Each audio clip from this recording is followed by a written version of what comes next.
Good morning everyone. अच्छा बच्चे, कल हमने इनवॉइस और बिल ऑफ सप्लाई के बारे में बेटा हमने पढ़ा था। आज हम पढ़ेंगे बेटा क्रेडिट नोट्स और डेबिट नोट्स के बारे में।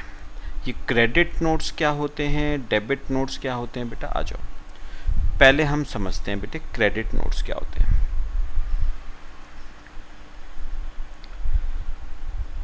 Credit notes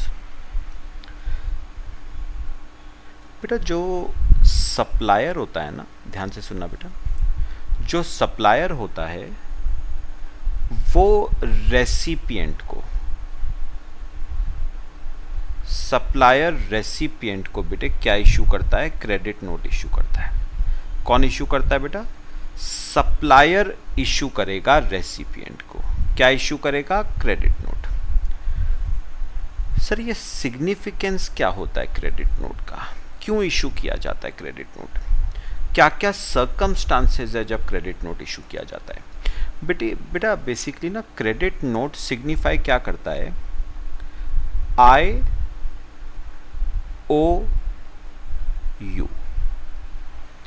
credit note signifies बेटा आई ओ यू, मतलब मैंने तुम्हारा पैसा देना है, मैंने तुम्हारा पैसा देना है, मैं एक्सेप्ट करता हूं that I owe money to you.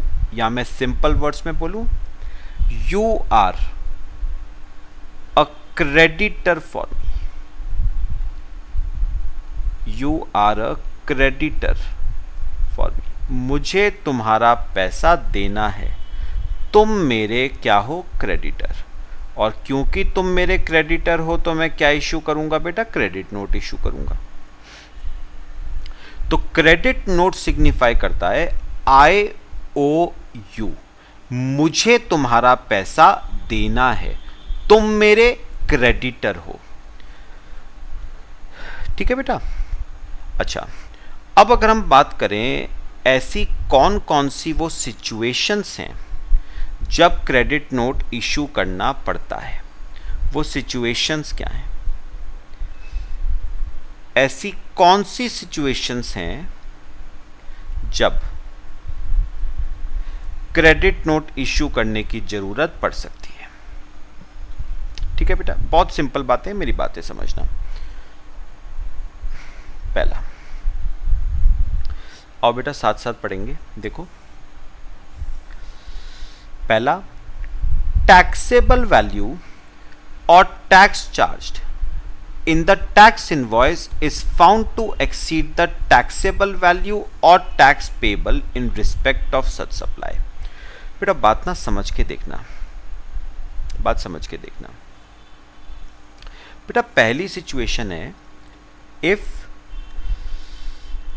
taxable value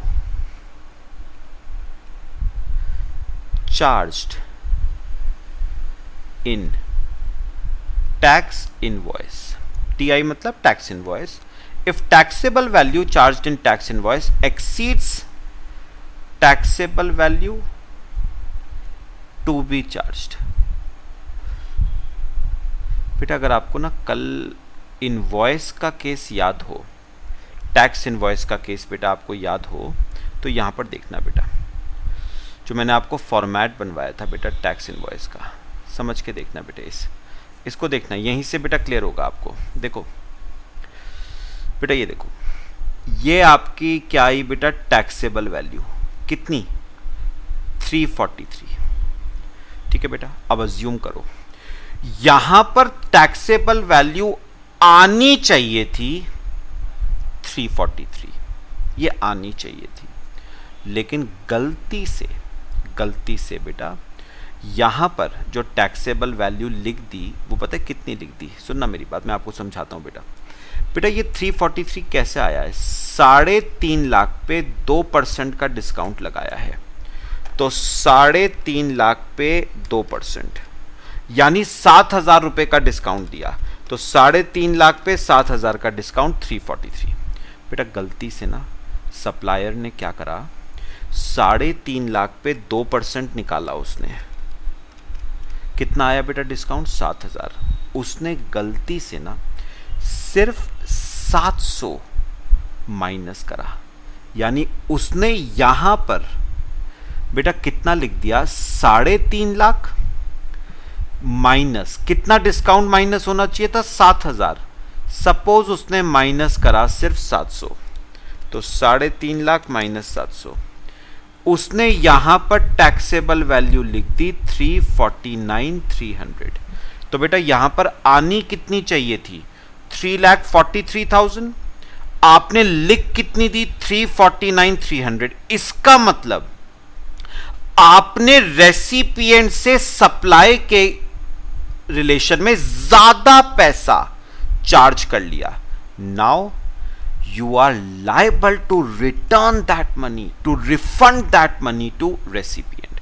बात समझ रहे हो बेटा मैं जो कह रहा हूं, मैं दोबारा बोल रहा हूं बेटा, आपको ना टैक्सेबल वैल्यू जो चार्ज करनी चाहिए थी वो 7,000 का डिस्काउंट माइनस करने के बाद आपको चार्ज करनी चाहिए थी, मतलब 343 टैक्सेबल वैल्यू होनी चाहिए थी।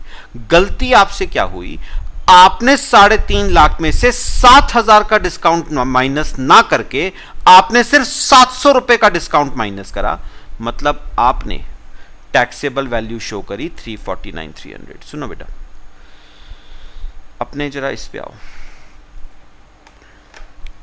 देखो बेटा, बेटा आपको पहले बताओ, आपको टैक्सेबल वैल्यू आपने चार्ज कितनी करी, 3.5 लाख, ठीक है, माइनस कितना डिस्काउंट बेटा माइनस होना चाहिए था, 7,000, लेकिन आपने डिस्काउंट माइनस करा 700 रुपए का, ये डिस्काउंट है बेटा। तो आपने टैक्सेबल वैल्यू टैक्स इनवॉइस में लिखी 349,300, ये एक्सीड करती है बेटा किसको, taxable value to be charge होनी कितनी चाहिए थी, 3.5 लाख माइनस कितना, 7,000 का डिस्काउंट। कायदे में तो डिस्काउंट बेटा 7,000 बनता था ना, तो कायदे में टैक्सेबल वैल्यू 343 चार्ज होनी चाहिए थी टैक्स इनवॉइस में, आपने चार्ज करी 349,300, आपने चार्ज करी 349,300। इसका मतलब आपने रेसिपिएंट से ज्यादा पैसा चार्ज कर लिया है, आपने रेसिपिएंट से ज्यादा पैसा चार्ज कर लिया है। तो जितना ज्यादा चार्ज किया है, जितना ज्यादा चार्ज किया है उसके लिए आप रेसिपिएंट को इशू करोगे credit note signifying I owe money to you. तो बताओ क्रेडिट नोट क्या हो जाएगा बेटा, इशू हो जाएगा, credit note will be issued.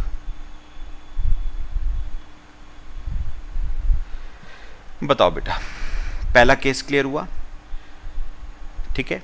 अच्छा एक और केस करते हैं बेटे, समझना सब ऐसे ही है। दूसरा, if tax charged in tax invoice exceeds tax to be charged in tax invoice। चलो यहां पर देखो, पहले कॉपी करो बेटा, फिर आपको ऊपर वाले टैक्स इनवॉइस पे लेके चलता हूं। समझ आ रहा है बेटा, देखो अब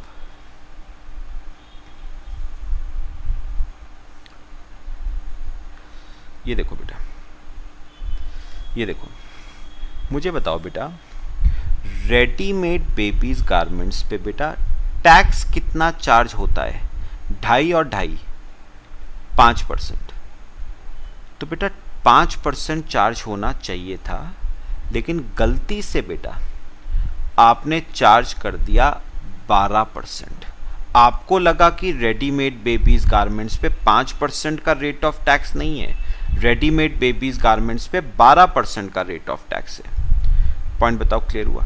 तो आपने बेटा रेसिपिएंट से ज्यादा टैक्स चार्ज कर लिया। Now you are liable to refund that excess tax to recipient. तो आई ओ यू, मुझे तुम्हारा टैक्स का पैसा लौटाना है। तो बताओ मैं क्या इश्यू करूंगा फिर से, credit note. I owe excess tax paid by you, तो यहां पर लिखो बेटा if tax charge in tax invoice, बेटा टैक्स आपने कितना चार्ज किया 12%, चार्ज होना कितना चाहिए था 5%, तो आपने एक्सेस टैक्स चार्ज कर लिया रेसिपिएंट से। Now you are liable to return that excess tax to recipient. फिर से बेटे बताओ क्या इश्यू होगा, credit note will be issued.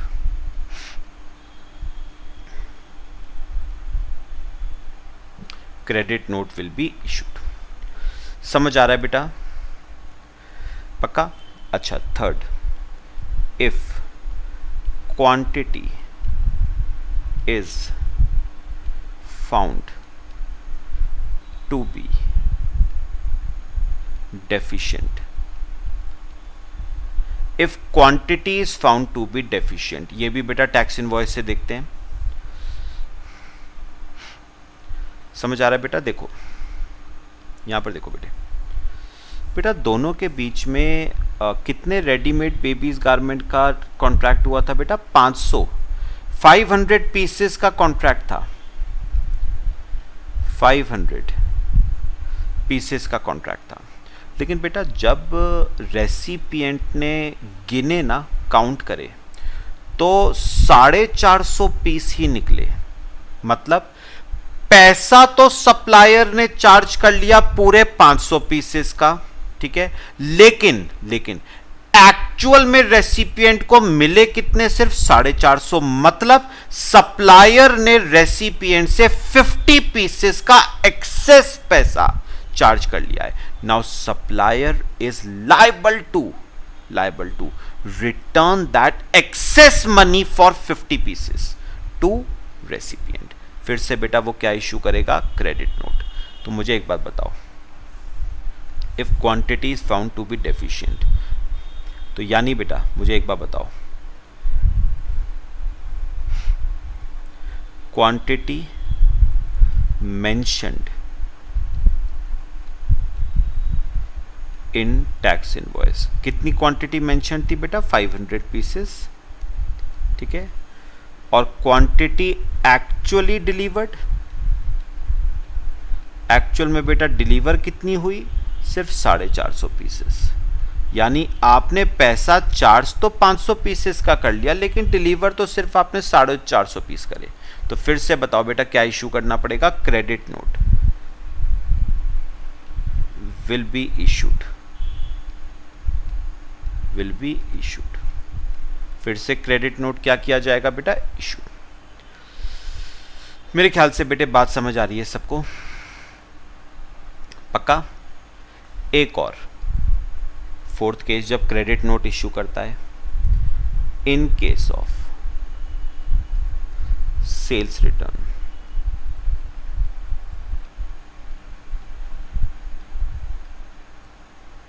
In case of sales return, बेटा आप अज्यूम करो, यहां पर देखो बेटा, फिर से फॉर्मेट देखो बेटा। अब हुआ क्या, सप्लायर ने रेसिपिएंट को 500 पीसेस डिलीवर करे, ठीक है, लेकिन उसमें से ना 50 पीसेस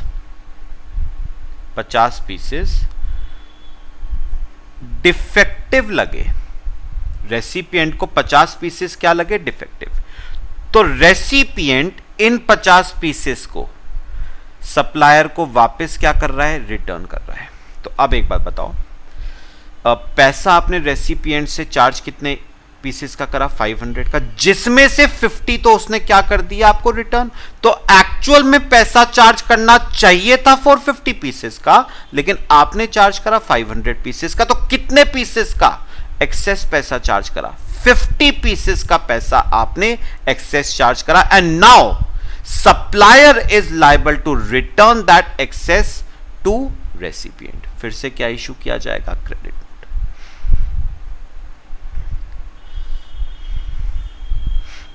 ठीक है, तो यहां पर लिखना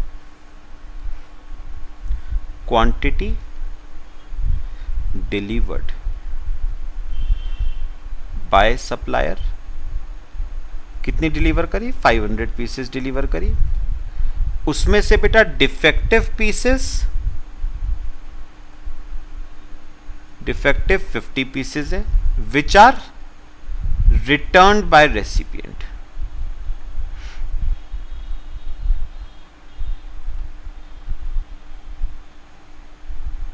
which are returned by recipient। Defective 50 pieces हैं which are return by recipient.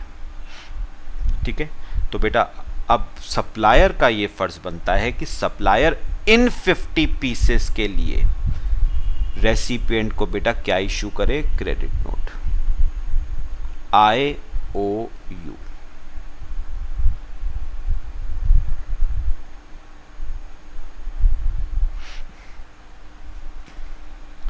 सब बताओ बेटा, बात समझ आई?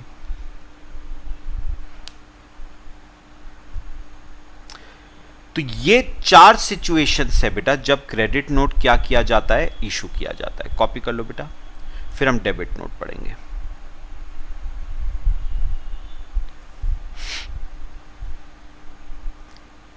करें बच्चे? आओ। अब बेटा डेबिट नोट क्या है ये देखो बेटा, इसका ऑपोजिट कर दो बस। डेबिट नोट क्या है? इसका ऑपोजिट कर दो बेटा। क्रेडिट नोट का मतलब क्या था? IOU। IOU, मुझे तुम्हारा पैसा देना है, you are a creditor for me. और डेबिट नोट का मतलब है बेटा यू ओ मी, मतलब मुझे तुमसे पैसा लेना है, you are a debtor for me. मुझे तुमसे पैसा लेना है, you are a debtor for me. बेटा ऑपोजिट कर दो बस, ऑपोजिट कर दो, रिवर्स कर दो। देखो, where a tax invoice has been issued for supply of any goods or services or both, and the taxable value or tax charged in that tax invoice is found to be less than the taxable value or tax payable in respect of such supply। तो एक बात बताओ बेटा, opposite कर दो। अब opposite बेटा example के तौर पे आपको टैक्सेबल वैल्यू टैक्स इनवॉइस में चार्ज करनी चाहिए थी 343 आफ्टर डिडक्टिंग डिस्काउंट ऑफ 2%। आपने चार्ज करी से 340। इसका मतलब बेटा आपने रेसिपिएंट से पैसा कम लिया है। लेना चाहिए था 343, आपने लिया 340, मतलब 3000 रुपए आपको रेसिपिएंट से और लेने हैं। He owes to you, he is a debtor for you. कितने रुपए का डेटर? 3000 रुपए का डेटर। तो क्या इशू करोगे बेटा? Tax sorry debit note issue करोगे। अच्छा, या फिर बेटा आपको टैक्स चार्ज करना चाहिए था 12%। आपको टैक्स चार्ज करना चाहिए था 12, आपने चार्ज किया 5%। आपको लगा कि 5% का टैक्स है, लेकिन एक्चुअल में 12% का टैक्स था। तो एक बात बताओ बेटा, सरकार को तो कितना देना पड़ेगा? सरकार को तो 12% के हिसाब से देना पड़ेगा, लेकिन रेसिपिएंट से आपने कितने परसेंट के हिसाब से लिया है? 5% के हिसाब से। मतलब रेसिपिएंट से लेना चाहिए था 12 के हिसाब से, लेकिन आपने रेसिपिएंट से लिया 5% के हिसाब से। और कितना टैक्स रेसिपिएंट से लेना है? 7% का टैक्स आपको और लेना है। He is a debtor for you, he owes you. तो क्या इशू करोगे बेटा? 7% का डेबिट नोट आप रेसिपिएंट को क्या करोगे? इशू। या फिर आपने टैक्स इनवॉइस में 500 पीसेस लिखे, ठीक है, लेकिन एक्चुअल में आपने डिलीवर कर दिए 550 पीसेस। यानी बेटा आपने एक्सेस क्वांटिटी डिलीवर कर दी है रेसिपिएंट को। तो रेसिपिएंट ने आपको पैसा दिया 500 पीसेस का, ठीक है, जबकि बनता था देने वाला 550 पीसेस का। तो कितने पीसेस का पैसा और लेना है? 50 पीसेस का पैसा आपको और लेना है। किससे? रेसिपिएंट से बेटा। तो he owes money to you, कितने पीसेस का? 50 पीसेस का पैसा he owes to you, he is a debtor for you. ठीक है, तो बेटा ये कुछ केसेस हैं जब आपका डेबिट नोट और क्रेडिट नोट्स बेटे क्या करे जाते हैं? इशू। मेरे ख्याल से बताओ बेटा, समझ आया सबको? पक्का बताओ बेटा, किसी को कोई दिक्कत? तो बेटा अगर मैं पूछूं डेबिट नोट कौन कौन सी सिचुएशंस में इशू होगा बेटा?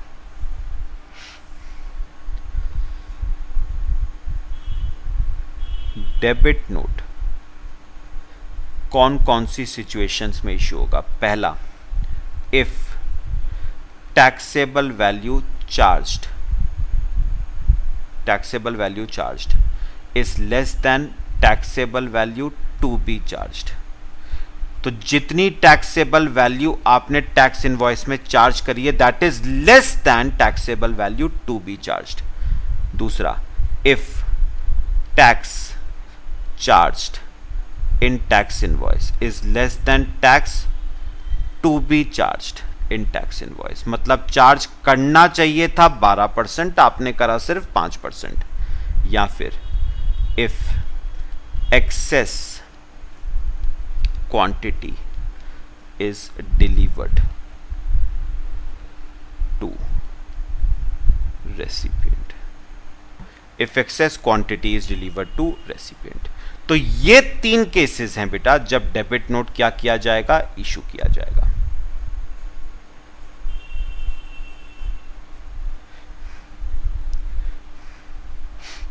सब बताओ बेटा, बात समझ आई सबको? कॉपी कर लो इसे। फिर हम बेटा लास्ट टॉपिक पे चलते हैं इस चैप्टर के। क्लियर हो गया बेटा सबको? Credit notes, debit notes. चलो अब बेटा लास्ट टॉपिक पे आ रहे हैं इस चैप्टर के, that is E way bill. बेटा वैसे ना सिंपल बातें हैं, काफ़ी सारी बातें हैं, लेकिन तो बेटा ध्यान से मेरी बात सुननी है। ई वे बिल क्या होता है बेटा? ध्यान से जरा समझना है। E way bill, meaning of e way bill. E way bill is an electronic document. तो बेटा ई वर्ड से आपको ये तो क्लियर हो जाना चाहिए, ई वर्ड स्टैंड्स फॉर इलेक्ट्रॉनिक। ठीक है, इसका मतलब this is not a physical document, this is an electronic document जो बेटा फिलअप किया जाएगा ऑन जीएसटी पोर्टल, यानी www.gst.gov.in। तो वेबसाइट पे जाके, जीएसटी पोर्टल पे जाके ये ई वे बिल फिलअप किया जाएगा, जनरेट किया जाएगा on the GST portal, evidencing movement of goods. बेटा एविडेंसिंग मूवमेंट ऑफ गुड्स का क्या मतलब हुआ? ई वे बिल एक सबूत है। एविडेंसिंग मतलब ई वे बिल एक सबूत है, प्रूफ है बेटा, प्रूफ है। किस चीज का? मूवमेंट ऑफ गुड्स का। बेटा लॉ आपको पता है क्या कहता है, गवर्नमेंट आपको क्या कहती है? जब भी आप गुड्स एक जगह से दूसरी जगह पे मूव करोगे ना, जब भी आप गुड्स, क्या कह रहा हूं बेटा मैं? बेटा हमारे पास ना 2 पार्टीज होती हैं बेटा, एक तो होता है सप्लायर,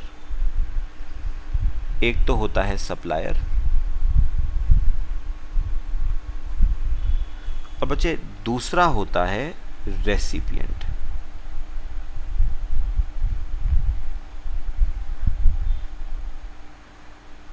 तो बेटा लॉ आपको क्या कह रहा है? ये जो सप्लायर है ना, इसे हम नाम देंगे इस टॉपिक में बेटा कंसाइनर, और रेसिपिएंट को बेटा हम नाम देंगे कंसाइनी। तो लॉ कह रहा है सप्लायर यानी कंसाइनर कंसाइनी को जब गुड्स भेजेगा ना, कंसाइनर कंसाइनी को जब गुड्स भेजेगा तो उसे कंसाइनर कंसाइनी को जब गुड्स भेजेगा तो एक डॉक्यूमेंट बेटा जीएसटी पोर्टल पे भरना पड़ेगा, that is E way bill. और बेटा ई वे बिल इस बात का सबूत है, ई वे बिल इस बात का सबूत है कि आपके गुड्स का क्या हो रहा है बेटा, मूवमेंट हो रहा है from one place to another. तो ई वे बिल आपका सबूत है इस बात का कि गुड्स का मूवमेंट हो रहा है from one place to another. बेटा पहले पहले क्या होता था बेटा, जगह जगह पे चेक पोस्ट होते थे। पहले पहले जगह जगह पे क्या होते थे बेटा, चेक पोस्ट होते थे, जहां पर आपके व्हीकल की तलाशी हो रही है, आप क्या कैरी कर रहे हो गुड्स, उनकी तलाशी हो रही है। लेकिन बेटा अब ये चेक पोस्ट वाला जो सिस्टम है ना, ये काफ़ी हद तक बेटा ख़त्म कर दिया गया है। अब आप ई वे बिल आप फर्निश करो, ई वे बिल आप गवर्नमेंट को सबमिट करो, ठीक है, मूवमेंट ऑफ गुड्स से पहले। आपको बस क्या करना पड़ेगा, रास्ते में बेटा वो ई वे बिल की कॉपी दिखानी पड़ेगी। E way bill is a proof कि आपके पास जो व्हीकल है उसमें कौन से गुड्स हैं, किस तरह के गुड्स हैं, कहाँ पर जा रहे हो आप, कहाँ से आ रहे हो आप, तो ये सब आपको ई वे बिल में बेटा शो करना पड़ता है। लेकिन ई वे बिल आपको जनरेट तभी करना है इफ वैल्यू ऑफ कंसाइनमेंट, अगर कंसाइनमेंट की वैल्यू एक्सीड करती है अ प्रिस्क्राइब्ड लिमिट। वो लिमिट कितनी है अभी बात की बात है। तो ई वे बिल जनरेट तभी होगा जब आपके कंसाइनमेंट की वैल्यू एक प्रिस्क्राइब्ड लिमिट को क्या करती है बेटा, एक्सीड करती है। ठीक है, फिर बेटा who can generate an E way bill. E way bill बेटा कौन जनरेट करेगा, ध्यान से बेटा सुनना है। E way bill is to be generated by the registered person। बेटा एक बात मैं आपको बता दूं, ये बात समझ लेना बेटा, ई वे बिल सिर्फ और सिर्फ एक रजिस्टर्ड पर्सन ही भर पाएगा बेटा, जिसका जीएसटी पोर्टल पे रजिस्ट्रेशन ही नहीं है, वो बेटा जीएसटी पोर्टल पे जाके कैसे भरेगा ई वे बिल। बिल्कुल लॉजिकल बात है बेटा। तो याद रखना, ई वे बिल सिर्फ और सिर्फ एक रजिस्टर्ड पर्सन ही भर पाएगा। अच्छा, दैट इज कंसाइनर और कंसाइनी। यानी बेटा एक बात समझो, अब जो अगली बात आती है, सुनो सुनो जो मैं कह रहा हूं बेटा। बेटा ई वे बिल कंसाइनर भी भर सकता है, ई वे बिल बेटा कंसाइनर भी भर सकता है, और ई way bill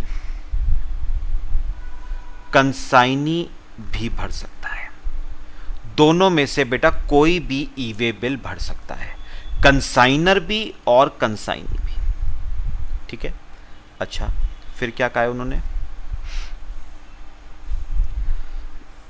that is consignor और कंसाइनी। ठीक है, अब देखना आगे पढ़ना, who causes movement of goods, very very important, जिसकी वजह से गुड्स का मूवमेंट हो रहा है। Who causes movement of goods, जिसकी वजह से गुड्स का मूवमेंट हो रहा है।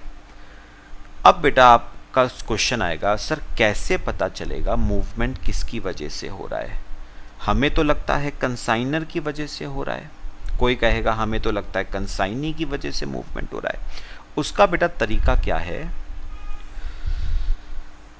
दोनों में से जो ट्रांसपोर्टेशन का अरेंजमेंट करेगा ना बेटा, मूवमेंट उसकी वजह से हो रहा है। बात समझना मेरी, मैं क्या कह रहा हूं, दोनों में से जो भी ट्रांसपोर्टेशन का अरेंजमेंट करेगा, मूवमेंट उसकी वजह से हो रहा है। तो बेटा अगर कंसाइनर अरेंज करता है for transportation, arranges for transportation, तो हम कहेंगे movement is caused by consignor, तो हम कहेंगे movement is caused by consignor, movement is caused by consignor. और बेटा ई वे बिल भरना किसको पड़ेगा, कंसाइनर को भरना पड़ेगा। लेकिन अगर कंसाइनी अरेंज करता है for transportation, arranges for transportation, बेटा कई बार ना ऐसा भी होता है कि कंसाइनी कहता है कोई बात नहीं, मैं अपना ट्रक भेज देता हूं, उसमें माल को ला दियो और मेरे पास भेज दियो। तो अगर कंसाइनी ट्रांसपोर्टेशन के लिए अरेंजमेंट करता है तो हम कहेंगे movement is caused bye consignee. तो उस केस में ई वे बिल बेटा कंसाइनी को भरना पड़ेगा।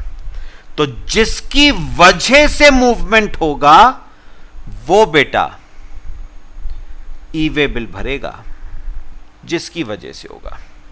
अगर मूवमेंट कंसाइनर की वजह से हो रहा है, उसने सारे अरेंजमेंट्स करे हैं ट्रांसपोर्टेशन के, जीटीए की सर्विसेज उसने ली हैं, तो बेटा कंसाइनर की वजह से मूवमेंट हो रहा है, उसे भरना है। लेकिन अगर कंसाइनी कहता है मैं अपना ट्रक, मैं अपना व्हीकल तेरे गोडाउन पे भेज दूंगा, माल को उसमें लोड करवाइए और मेरे पास भेज दियो, मतलब अरेंजमेंट सारा ट्रांसपोर्टेशन का कंसाइनी ने करा है, तो मूवमेंट किसकी वजह से हुआ है बेटा, कंसाइनी की वजह से हुआ है।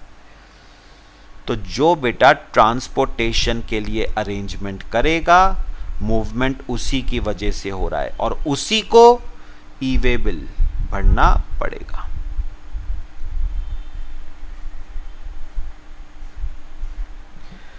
लो बेटा, पक्का बताओ बात समझ आई जो मैंने अब तक करी है बेटे? चलो कॉपी करो यहां तक। अब बेटा आगे की अगर बात पढ़ें, सुनना बेटा, उसने यहां पर एक बात और कही है, if movement is done in own और हायर्ड कन्वेयंस। ठीक है, मतलब आपने बेटा जो मूवमेंट किया है वो खुद की गाड़ी में करा है या किसी किराए की गाड़ी में करा है, या रेलवेज के थ्रू करा है, एयर के थ्रू करा है, या वेसल के थ्रू करा है। अब समझना बेटा एक बात, जो मैं कहूंगा वो सुनना बेटा। उन्होंने कहा है कंसाइनर या कंसाइनी में से एक को ई वे बिल भरना पड़ेगा। किसको? जिसकी वजह से मूवमेंट हुआ है। लेकिन शर्त एक है, मूवमेंट किस व्हीकल में हो रहा है? खुद के व्हीकल में, चाहे कंसाइनर का हो चाहे कंसाइनी का हो, किराए के व्हीकल में, ठीक है। अच्छा, और रेलवेज के थ्रू। बेटा रेलवेज के थ्रू अगर आप ट्रेन के थ्रू सामान भेज रहा है कंसाइनर कंसाइनी को, तो बेटा आप रेलवे अथॉरिटी से थोड़ी ना कहोगे कि ई वे बिल भरो। कौन भरेगा? या तो कंसाइनर या कंसाइनी। अच्छा, एयर के थ्रू हो रहा है बेटा ट्रांसपोर्टेशन, तो कौन भरेगा? या तो कंसाइनर या कंसाइनी। अगर वेसल के थ्रू हो रहा है, बड़ी बड़ी जो शिप्स होती हैं उनके थ्रू होता है, किसको भरना पड़ेगा ई वे बिल? या तो कंसाइनर को या कंसाइनी को।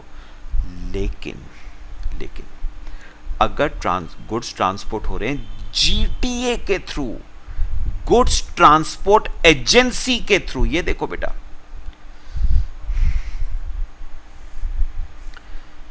ये वाला देखना बेटा पहले, थर्ड वाला।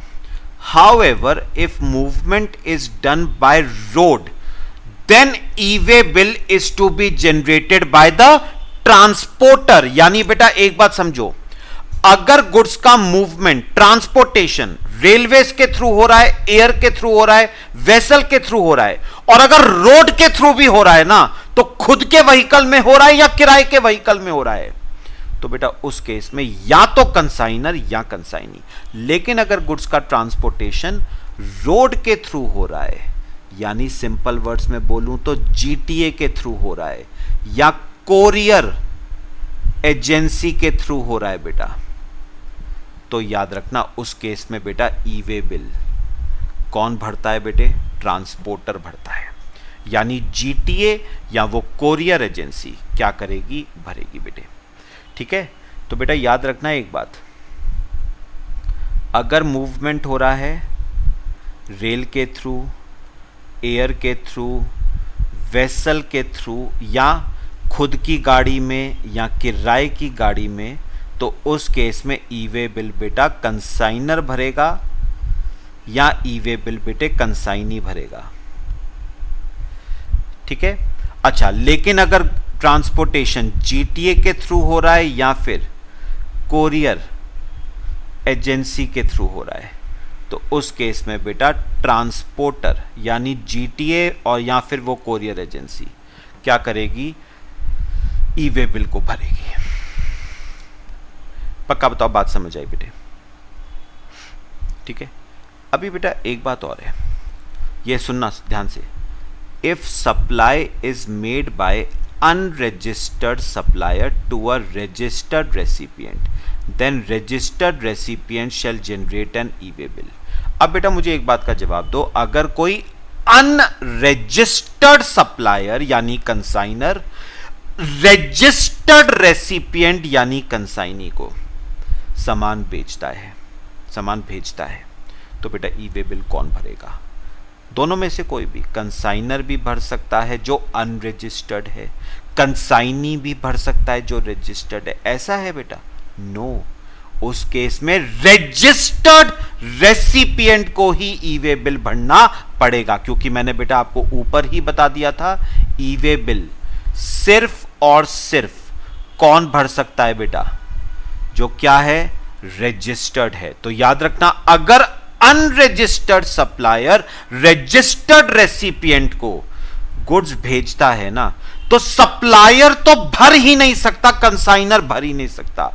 उस केस में कंसाइनी को ही भरना पड़ेगा, वेदर और not he causes movement of goods. मतलब उसकी वजह से मूवमेंट हो रहा है या नहीं, उसने ट्रांसपोर्टेशन का अरेंजमेंट किया है या नहीं, इससे फर्क नहीं पड़ता है।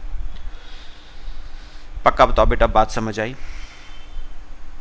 फिर if neither consignor nor consignee generates an E way bill, then it is the responsibility of the transporter to generate it.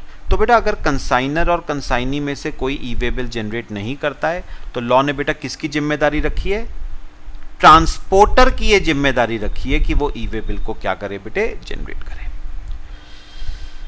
ठीक है, तो इस केस में बेटा अगर कंसाइनर या कंसाइनी नहीं भरते हैं, तो उस केस में बेटा जिम्मेदारी किसकी रखी गई है? ट्रांसपोर्टर की रखी गई है। सब बताओ बेटा, बात समझ आई? ई वे बिल बेटा कौन भरेगा? तो मेरे को एक बार दोबारा सम अप कर दो बेटा। ई वे बिल बेटा पहली बात तो रजिस्टर्ड पर्सन ही भरेगा, अब चाहे वो कंसाइनर हो या कंसाइनी हो। दोनों में से कौन भरेगा बेटा? जिसने ट्रांसपोर्टेशन का अरेंजमेंट किया है, जिसकी वजह से मूवमेंट ऑफ गुड्स हो रहा है। ठीक है, प्रोवाइडेड मूवमेंट हो रहा हो रेल के थ्रू, एयर के थ्रू, वेसल के थ्रू, खुद की गाड़ी में, किराए की गाड़ी में। ठीक है, लेकिन अगर ट्रांसपोर्टेशन जीटीए के थ्रू हो रहा है या कोरियर एजेंसी के थ्रू हो रहा है, तो उस केस में उस जीटीए की जिम्मेदारी है, उस कोरियर एजेंसी की जिम्मेदारी है कि वो ई वे बिल को क्या करे? जनरेट। अच्छा, अगर अनरजिस्टर्ड सप्लायर रजिस्टर्ड रेसिपिएंट को सप्लाई करता है ना बेटा, गुड्स भेजता है, तो अनरजिस्टर्ड सप्लायर यानी कंसाइनर तो जनरेट कर ही नहीं सकता ई वे बिल, क्योंकि ई वे बिल सिर्फ और सिर्फ एक रजिस्टर्ड पर्सन ही जनरेट कर सकता है। तो उस केस में कंसाइनी जो कि रजिस्टर्ड है, उसको ई वे बिल जनरेट करना पड़ेगा। ठीक है बेटा, फिर अगला, when it is required to be generated. बेटा मैंने ऊपर कहा था ना अभी आपको कि ई वे बिल तभी जनरेट होगा अगर वैल्यू ऑफ कंसाइनमेंट, बेटा एक प्रिस्क्राइब्ड लिमिट को क्या करती है? Exceed. If value of consignment exceeds a prescribed limit, बेटा वो लिमिट पता है कितनी रखी गई है? 50,000। तो बेटा याद रखना, अगर वैल्यू ऑफ कंसाइनमेंट 50,000 रुपीज को क्या करती है, एक्सीड, तो ही आपको ई वे बिल जनरेट करना है, नहीं तो बेटा आपको ई वे बिल जनरेट करने की कोई जरूरत नहीं है। हां, अगर 50,000 से कम का कंसाइनमेंट है, आप करना चाहते हो जनरेट, बेटा कोई रोक नहीं रहा है, लेकिन कंपलसरी भी नहीं है। लेकिन हां, अगर 50,000 से ज्यादा का कंसाइनमेंट है तो आपको बेटा ई वे बिल जनरेट करना पड़ेगा। ये देखो, पढ़ो, e way bill is mandatory, compulsory in case of movement of goods of consignment value exceeding 50,000, whether or not such movement is in relation to supply or not। और एक बात याद रखना बेटा, सुनो, ई वे बिल मैंडेटरी है बेटा अगर वैल्यू ऑफ कंसाइनमेंट 50,000 रुपीज को क्या करता है, एक्सीड करता है। तो बेटा जो वैल्यू ऑफ कंसाइनमेंट है वो अगर 50,000 रुपीज को एक्सीड करता है तो आपको बेटा ई वे बिल जनरेट करना पड़ेगा। ठीक है बेटा,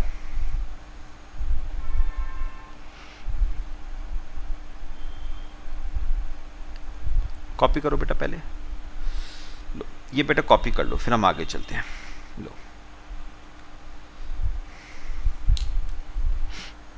कॉपी करना बेटा।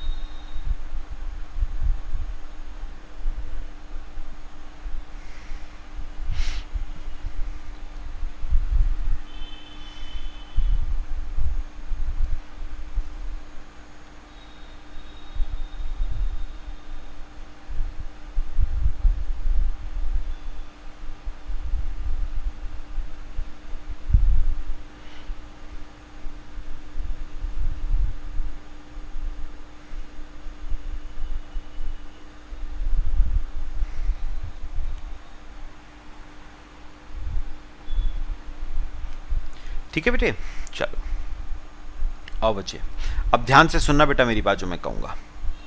बेटा मैं अब आपको ना इस मिनिमम कंसाइनमेंट वैल्यू जो 50,000 का है बेटा, इस रूल के क्या करा रहा हूं, एक्सेप्शंस। मतलब बेटा ये जो 2 केस कराऊंगा ना बेटा मैं, इसमें ई वे बिल आपको इशू करना ही करना है, even if value of consignment is less then 50,000।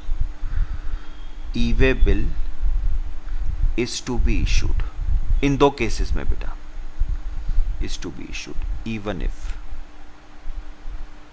value is less than 50,000। तो अगर बेटा कंसाइनमेंट वैल्यू 50,000 से कम है ना, तब भी आपको ई वे बिल बेटा जनरेट करना ही करना है।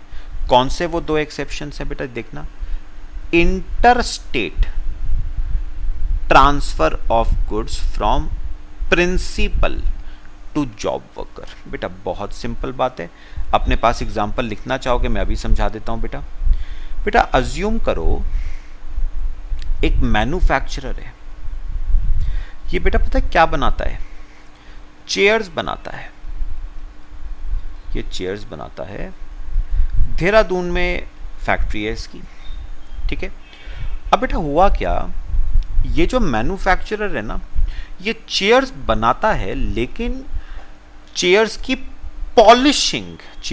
पॉलिशिंग जो होती है बेटा वो इसके यहाँ नहीं होती है। ये क्या करता है, ये चेयर्स को ना बेटा से फॉर एग्जांपल दिल्ली भेजता है, ये इन चेयर्स को दिल्ली भेजता है, और दिल्ली में इन चेयर्स की बेटा क्या होती है, पॉलिशिंग होती है। तो ये जो मैन्युफैक्चरर है चेयर्स बनाता है, चेयर्स बना के ये वो चेयर्स कहां पर भेजता है बेटा, दिल्ली, और वहां पर इन चेयर्स की बेटे क्या होती है, पॉलिशिंग होती है। बात समझ आई बेटा। अब मैं एक बात आपसे जानना चाहता हूं, ये जो मैन्युफैक्चरर है इसको मैं नाम दे रहा हूं यहां पर प्रिंसिपल, ठीक है बेटे, और ये जो बेटा पॉलिशिंग वाला है ना, जो पॉलिशिंग कर रहा है, इसे हम नाम देते हैं बेटा जॉब वर्कर, इसे हम नाम देते हैं जॉब वर्कर। ठीक है, तो चलो अब कंडीशन को सेटिस्फाई करो बेटा। प्रिंसिपल ने मतलब मैन्युफैक्चरर ने जॉब वर्कर को इंटर स्टेट ट्रांसफर किया है बेटा, उत्तराखंड से दिल्ली इंटर स्टेट ट्रांसफर किया है। प्रिंसिपल ने मतलब मैन्युफैक्चरर ने जॉब वर्कर को मतलब जो पॉलिशिंग कर रहा है उसको इंटर स्टेट ट्रांसफर किया है गुड्स का। तो बेटा आपको ई वे बिल इशू करना ही करना पड़ेगा, जनरेट करना ही करना पड़ेगा, इवन दो कंसाइनमेंट की वैल्यू 50,000 रुपीज से कम है बेटे। ठीक है, तो ई वे बिल बेटा इशू करना ही करना पड़ेगा, जनरेट करना ही करना पड़ेगा, आपको कंपलसरी है, पक्का। अगला क्या है बेटा, inter state transfer of handicraft goods by a person exempted from obtaining registration। सुनोगे बेटा ध्यान से सुनोगे बेटे।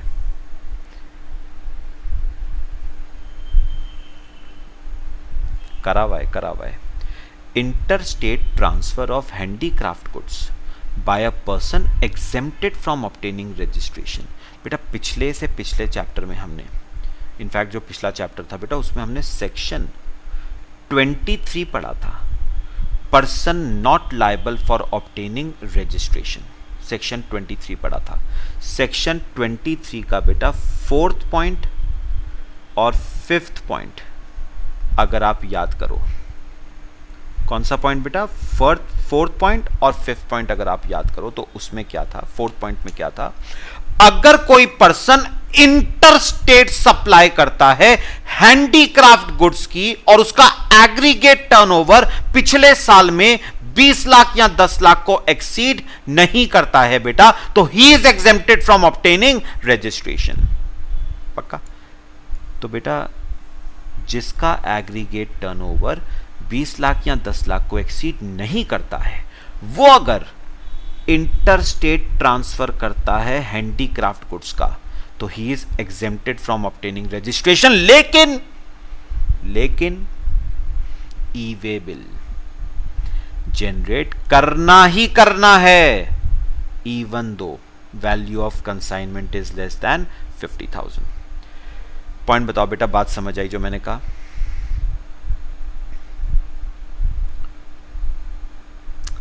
ठीक है, अच्छा अब बेटा अगर 5th पॉइंट याद हो, सुनो 5th पॉइंट याद हो, तो 5th पॉइंट था कैजुअल टैक्सेबल पर्सन के बारे में बेटा। कैजुअल टैक्सेबल पर्सन भी अगर इंटर स्टेट सप्लाई करता है हैंडीक्राफ्ट गुड्स की, ठीक है बेटा, और उसका पिछले साल का एग्रीगेट टर्नओवर 10 लाख या 20 लाख से कम है, तो he is also exempted from obtaining registration under section 23। लेकिन बेचे उसे ई वे बिल जनरेट करना पड़ेगा, even though consignment value is less then 50,000। ठीक है बेटा, तो रेफर करना सेक्शन 23 का पॉइंट नंबर 4 और 5। ठीक है बेटे, फिर अगला, अच्छा अब बेटा अगला आता है डिस्कशन, सिंपल सा है, how to generate an E way bill. E way bill कैसे जनरेट किया जाए बेटे? तो उसके लिए बेटा आपको जीएसटी पोर्टल पे लॉगिन करना पड़ेगा, यानी www.gst.gov.in। तो आपको लॉगिन करना पड़ेगा बच्चे जीएसटी पोर्टल पे, इस पे बेटा आपको लॉगिन करना पड़ेगा। बेटा उसमें ना आपको फॉर्म नंबर GST EWB मतलब e way bill 01, form number GST EWB 01 ये आपको बेटा भरना पड़ेगा। इसमें 2 पार्ट्स हैं, याद करो, फॉर्म GST REG 01 में भी 2 पार्ट्स थे, पार्ट ए पार्ट बी। यहां पर भी बेटा 2 पार्ट्स हैं, part A part B. Part A of form number GST EWB 01 and part B of form number GST EWB 01। ठीक है, जो पार्ट 1 है, जो पार्ट ए है, वो तो भरेगा बेटा registered person causing movement of goods, मतलब कंसाइनर या कंसाइनी। तो पार्ट ए तो भरेगा कंसाइनर या कंसाइनी, और part B is to be furnished by transporter who is transporting such goods, मतलब जीटीए या कोरियर एजेंसी।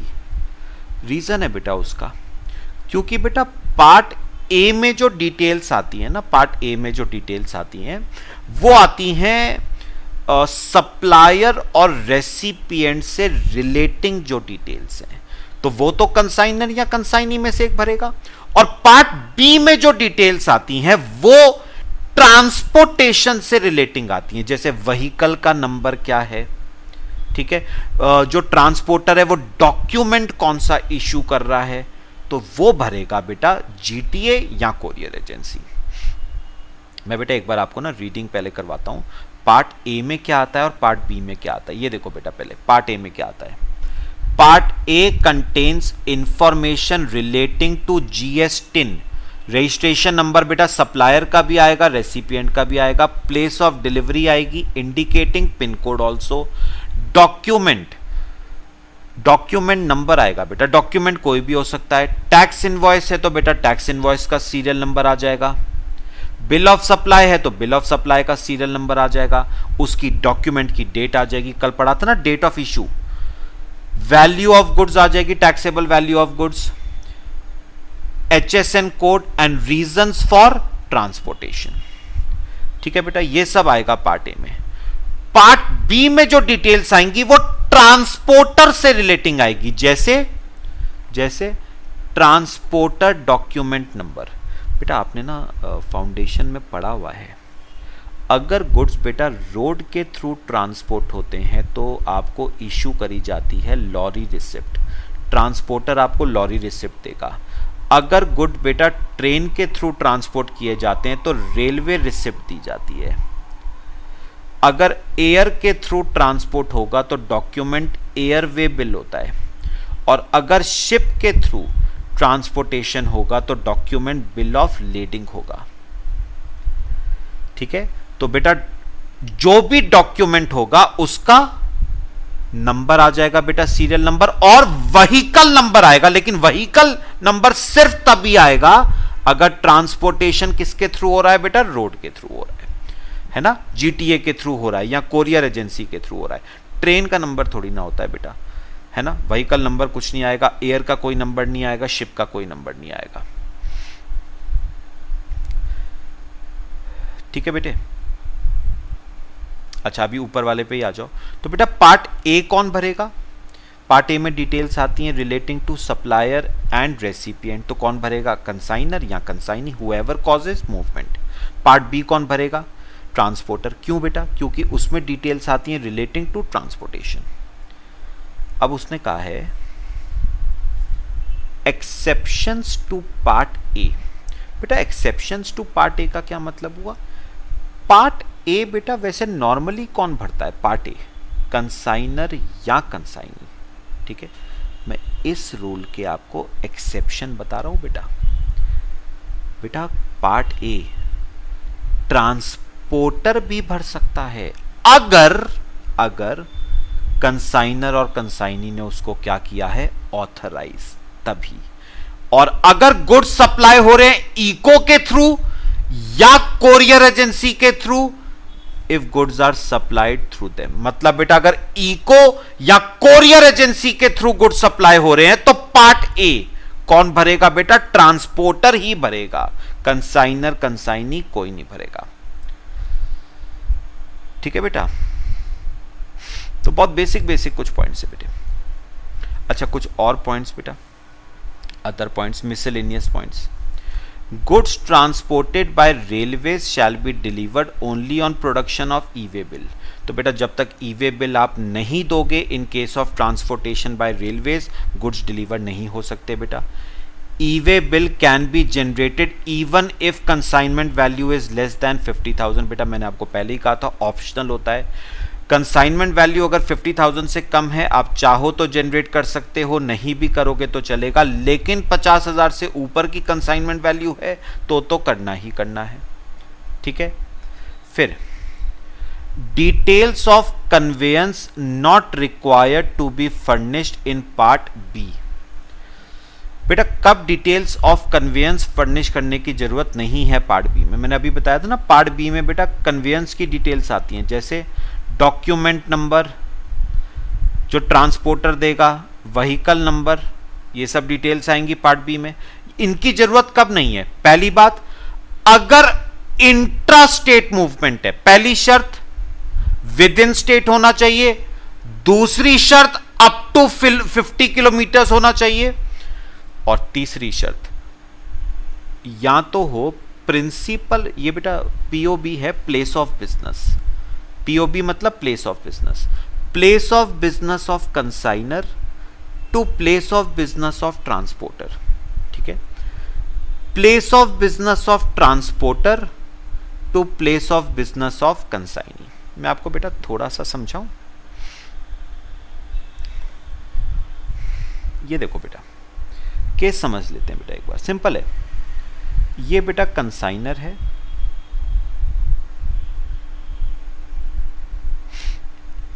देहरादून का रहने वाला,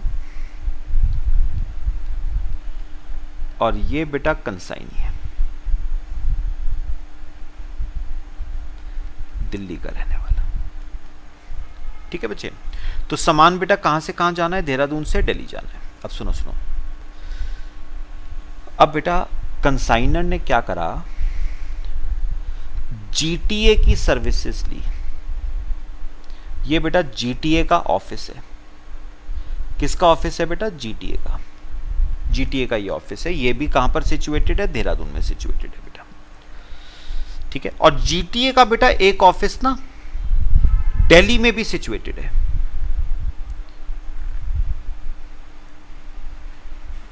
तो जीटीए का एक ऑफिस देहरादून में, एक ऑफिस बेटा दिल्ली में भी है। जैसे बेटा कोरियर एजेंसी ब्लू डार्ट का ऑफिस कोई देहरादून में ही थोड़ी ना है, ब्लू डार्ट का ऑफिस ऑल ओवर इंडिया है बेटा। अब सुनो सुनो, अब बेटा होता क्या है, ध्यान से समझना। बेटा जो कंसाइनर है वो सामान, वो गुड्स अपने गोडाउन से लेके जाएगा बेटा जीटीए के गोडाउन तक, जीटीए के ऑफिस तक। ध्यान से समझना, कंसाइनर जो है वो गुड्स को लेके जाएगा अपने गोडाउन से जीटीए के ऑफिस तक। ठीक है। अब उन्होंने कहा देहरादून से सामान देहरादून ही किया है, मतलब इंट्रा स्टेट है। पहली शर्त सेटिस्फाई। सपोज बेटा, सपोज डिस्टेंस कंसाइनर और जीटीए के ऑफिस के बीच का 50 किलोमीटर से कम है, 50 किलोमीटर से कम है, तो दूसरी शर्त भी सेटिस्फाई। ठीक है। और तीसरी बात, कहां से कहां गया? कंसाइनर के प्लेस ऑफ बिजनेस से जीटीए के प्लेस ऑफ बिजनेस तक ये सामान गया। तीनों शर्तें बेटा सेटिस्फाई होती हैं, no e way bill required. Even दो बेटा कंसाइनमेंट की वैल्यू 50,000 से ज्यादा ही क्यों ना हो, ई-वे बिल बेटा नहीं लगेगा, जनरेट करने की जरूरत नहीं है।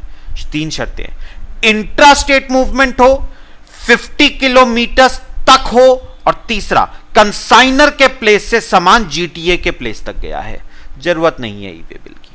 अब सुनो बेटा, अब जीटीए के ऑफिस में पहुंच गया सामान। अब जीटीए क्या करेगा? जीटीए ट्रक में लोड कराएगा, अपने ट्रक में लोड कराएगा सामान, और वो सामान देहरादून से दिल्ली जाएगा, है ना? देहरादून से दिल्ली जाएगा, मतलब जीटीए के देहरादून ऑफिस से वो सामान जीटीए के दिल्ली ऑफिस में जाएगा। ट्रांसपोर्टेशन पक्का बेटा?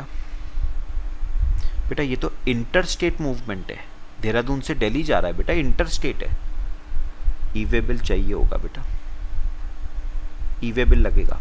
अगर कंसाइनमेंट की वैल्यू 50,000 रुपए से ज्यादा है, ई-वे बिल बेटा जनरेट करना पड़ेगा। ठीक है। फिर तीसरा, फिर जीटीए के ऑफिस से जो दिल्ली वाला था वो सामान जाएगा कंसाइनी के गोडाउन में दिल्ली में, ठीक है। अब सुनो, सपोज कंसाइनी और जीटीए का जो ऑफिस है बीच का डिस्टेंस 50 किलोमीटर से कम है बेटा, तो पहली शर्त बताओ क्या थी? इंट्रास्टेट मूवमेंट होना चाहिए है, 50 किलोमीटर से कम होना चाहिए है। और कहां से कहां गया है? Place of business of transporter up to place of business of consignee. E way bill की जरूरत नहीं है, नो ई वे बिल। आपको ई वे बिल की जरूरत नहीं है। बताओ बेटा, बात समझ आई सबको? सीक्वेंस पूरा क्लियर किया है बेटा। 3 शर्तें, इंट्रास्टेट मूवमेंट है, 50 किलोमीटर तक है, और सामान कहां से कहां गया है? कंसाइनर के प्लेस ऑफ बिजनेस से ट्रांसपोर्टर के प्लेस ऑफ बिजनेस पे, या ट्रांसपोर्टर के प्लेस ऑफ बिजनेस से कंसाइनी के प्लेस ऑफ बिजनेस पे, ठीक है। फिर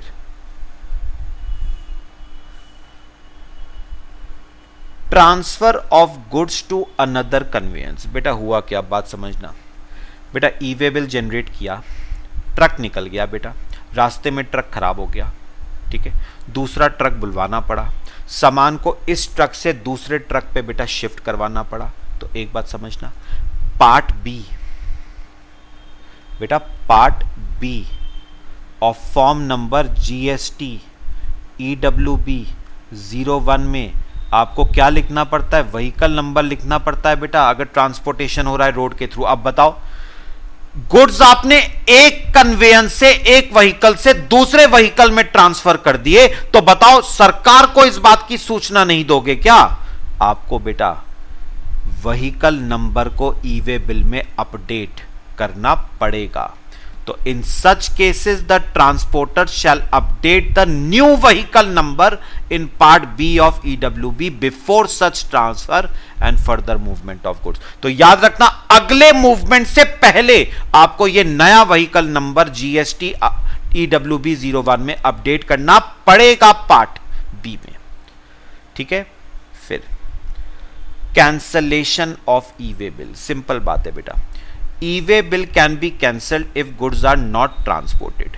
बेटा आपने ई वे बिल जनरेट तो कर लिया, लेकिन गुड्स ट्रांसपोर्ट ही नहीं करे, तो आपको बेटा ई वे बिल क्या कर सकते हो? आप कैंसिल कर सकते हो। या फिर are transported but not as per the specified details furnished in EWB। तो बेटा आपने ट्रांसपोर्ट तो करे, लेकिन उन डिटेल्स के हिसाब से ट्रांसपोर्ट नहीं करे जो डिटेल्स आपने फॉर्म नंबर EWB 01 में फर्निश करी थी।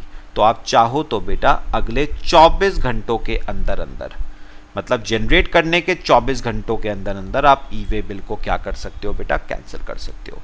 तो या तो गुड्स बेटा ट्रांसपोर्ट ही नहीं करे, या ट्रांसपोर्ट तो करे but as per the detail specified in form GST EWB 01 part B के हिसाब से नहीं करें, पार्ट ए एंड बी के हिसाब से नहीं करें, ठीक है। फिर अगला, वैलिडिटी पीरियड ऑफ EWB। अब ये सुनना बेटा, goods other than over dimensional cargo. बेटा पहले मैं आपको इसका मतलब बता दूं, ओवर डायमेंशनल कार्गो। बेटा बहुत से टाइम ना आपने ये देखा होगा, जैसे बड़े बड़े बेटा जो ट्रक्स होते हैं, बड़े बड़े बेटा जो ट्रक्स होते हैं, उन पे बेटा कई बार ना उनकी कैपेसिटी से ज़्यादा का सामान लोडेड होता है। जैसे मैं अगर आपको थोड़ा सा एग्जांपल दूं बेटा, ट्रक की जो लेंथ, इस ट्रक की सपोज जो लेंथ है ना बेटा, वो से 20 फीट है, एग्जांपल 20 फीट लेंथ है। अब 20 फीट लेंथ के ऊपर आप ले जा रहे हो बेटा सरिये, स्टील।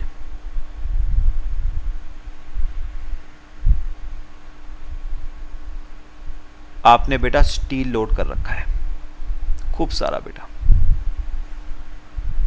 पता है बेटा कितने फीट का? 25 फीट का। तो ये बताओ बेटा 20 फीट के ट्रक के ऊपर आपने 25 फीट का सरिया लोड कर रखा है, तो बताओ इसे क्या कहोगे बेटा? ओवर डायमेंशनल कार्गो, डायमेंशन को एक्सीड कर रहे हैं गुड्स जो आप ट्रांसपोर्ट कर रहे हो बेटा। डायमेंशन ट्रक की 20 फीट है तो आप 20 फीट तक का सरिया आप लेके जा सकते थे, लेके जा रहे हो आप 25 फीट का सरिया बेटा। This is over dimensional cargo. तो सुनो, मैं बेटा अभी बात कर रहा हूं उन गुड्स की other than over dimensional cargo, फिर हम बात करेंगे ओवर डायमेंशनल कार्गो की। सुनो सुनो, उन्होंने कहा up to 100 kilometres one day. तो बेटा एक बात याद रखना,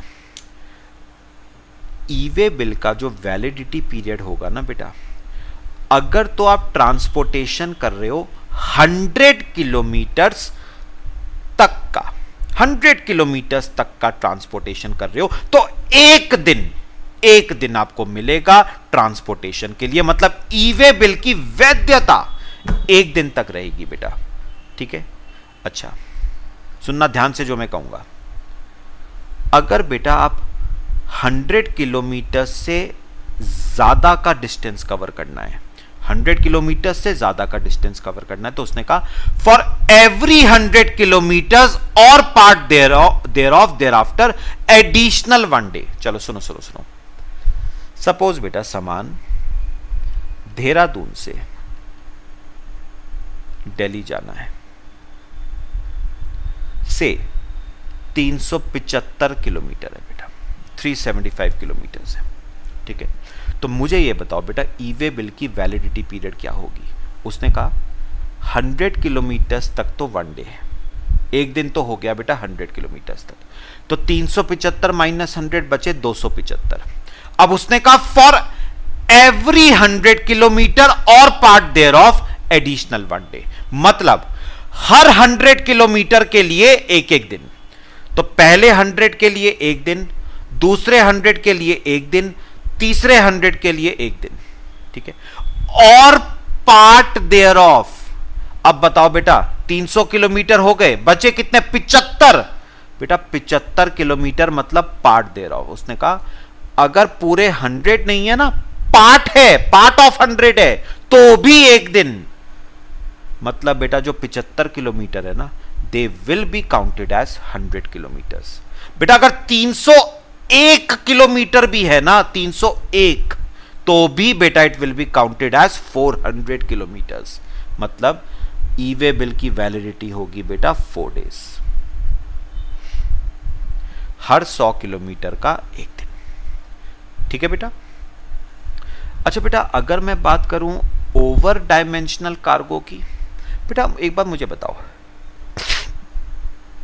ये जो ओवर डायमेंशनल कार्गो है बेटा, ये बेटा उतनी स्पीड कवर नहीं कर पाता है जितनी नॉर्मल ट्रक्स कवर कर पाते हैं। ये बेटा स्लो स्लो चलेंगे, धीरे धीरे चलेंगे, हाईवे पे माल बहुत लोडेड है ना बेटा, तेज चलेंगे पता चला ट्रक पलट गया, तो ये लोग धीरे धीरे कछुए की चाल चलेंगे बेटा। ये तो इनके लिए बेटा 100 किलोमीटर नहीं रखा गया है, इनके लिए रखा गया है 20 किलोमीटर एक दिन का, तो अप टू 20 किलोमीटर एक दिन।